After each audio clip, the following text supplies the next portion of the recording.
Terkait desakan agar KPK segera memeriksa menantu Jokowi, Bobi Nasution karena namanya yang muncul di sidang, kita bahas bersama peneliti Pusat Kajian Anti Korupsi UGM, Mas Zainur Rohman. Mas Zainur, selamat sore.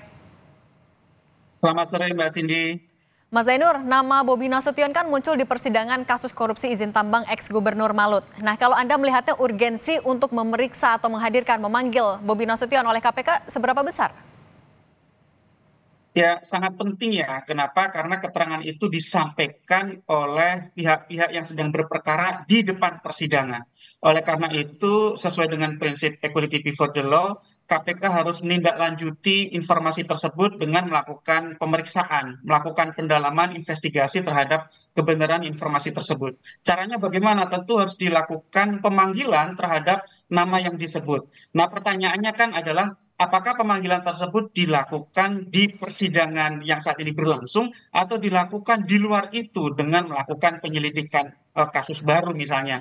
Nah, ini kita serahkan kepada KPK. Tetapi kalau dua-duanya tidak dilakukan, itu menunjukkan adanya perlakuan yang berbeda atas satu kasus yang sama. Kenapa? Karena sudah menjadi kebiasaan dari KPK untuk mengembangkan perkara dari sebuah perkara menjadi perkara-perkara yang lain. Jadi memang KPK itu sudah biasa mengembangkan satu kasus yang awal mulanya terhadap satu objek tertentu, kemudian berdasarkan keterangan di depan persidangan berkembang menjadi kasus-kasus lain. Oleh karena itu, gitu ya, ini publik menunggu itikat baik keberanian dari KPK. Apakah KPK akan melakukan pemanggilan terhadap Bobi Nasution ini di persidangan atau di luar persidangan? Tidak masalah, dua-duanya KPK bisa lakukan itu selama memang KPK menindaklanjuti informasi yang disampaikan oleh Abdul Ghani Kasubeh tersebut. Tapi kalau tidak ada pemanggilan, tidak ada pendalaman terhadap informasi yang disampaikan oleh para pihak tersebut di depan persidangan, maka itu sudah menjadi salah satu tanda bahwa KPK ada perlakuan berbeda atau bisa disebut sebagai tebang pilih, Mbak Cindy. Oke,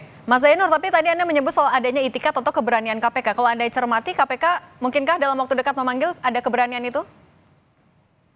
Ya, KPK sendiri di beberapa kesempatan itu selalu menghindari menyebut nama yang bersangkutan begitu ya. Itu saja sudah merupakan satu bentuk perlakuan yang berbeda kalau kita bandingkan misalnya dengan kasus-kasus lain. Misalnya di beberapa kasus lain KPK terang-terangan misalnya menyebut nama dan bahkan melakukan pemanggilan nama yang disebut tersebut ke depan persidangan. Untuk apa? Untuk memperjelas keterangan yang disampaikan oleh terdakwa atau saksi begitu ya, apakah Oke. keterangan tersebut benar atau tidak. Nah, ini kan tidak dilakukan KPK sejauh ini, dan menurut saya Oke. yang paling bagus adalah KPK panggil Bobi Nasution di persidangan kasus yang sedang disidangkan ini. Kenapa harus seperti itu?